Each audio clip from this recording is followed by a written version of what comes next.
तो आपके निजी माताजी के बारे में, आपके घर के बारे में अगर कुछ बताएं तो। मेरी माताजी बहुत अच्छी थी, जी। क्योंकि मेरी उम्र में तो मेरे पिताजी तो 4 साल का था, उसी टाइम गुजर गए थे। सब लालन पालन सब कुछ मेरी माँ ने सिखाया, और उनसे ही जो शिक्षा पाई वही आज उनका फल है। वही मुझे इस चीज़ के लिए प्रेरित करती थी कि गुरु के पास जाना चाहिए, सत्संग में जाना चाहिए। वो जाती थी, और जिनको मेरी माँ ने गुरु बनाया उन्हीं को मैंने गुरु बनाया। तो वो शिक्षा मैंने मेरी माँ से ही पाई। माँ का तो बदला कभी कोई चुका नहीं सकता। बिल्कुल, माँ की यादों में गुरुजी की भी आंखें जो है वो नम हो चुकी है। अपने परिवार के बारे में अगर आप और भी कुछ बताएं, आप कैसे रहते थे, बचपन की अगर कुछ बातें बताएं जो दर्शक भी जानना चाहते हैं, क्योंकि एक तस्वीर जो है महाराज जी की वो तो सभी के सामने, लेकिन बचपन कैसे गुजरा आपका? मेरा बचपन बहुत अच्छा था।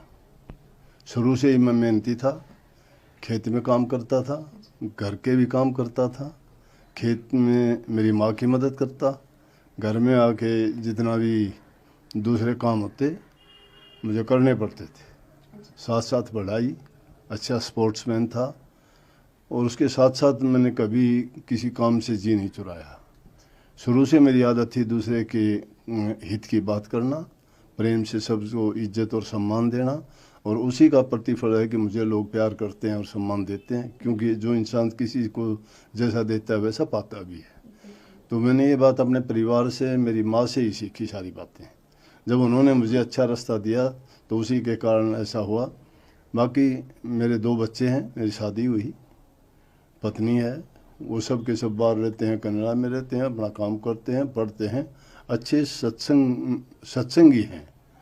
रोज़ाना उनके घर भी सत्संग वो करते हैं, छोटे बच्चे भी करते हैं। बॉर्न कनेडियन होते हुए भी उनकी आप वाणी शब्द उनके मुंह से जब सुनोगे तो आप भी सुन के कहोगे कि वाकई में जो है माँ बाप का और उनके बुज़ुर्गों का प्रभाव उनकी संतान पर होता है। तो एक दर्पण की तरह से वो अच्छा दिखाई देता है। तो मेरा बचपन भी एक आम बचपन, गांव में रहता था, 8 क्लास तक गांव में पढ़ा था।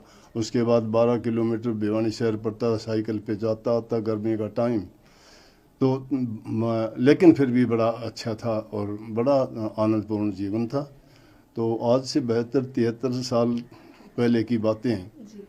तो टाइम तो ऐसा था ही, वो सब के साथ ऐसा था, लेकिन आज वक्त बहुत अच्छा है, इंसान को सब चीज़ें सुलभ हैं। अब तो इलेक्ट्रॉनिक का ज़माना आ गया, टेलीफोन है, टेलीविज़न है, बिजली है। हम तो पढ़ते थे जब दिया लगा के उसकी रोशनी में पढ़ते थे। तो ये जीवन की कहानी है।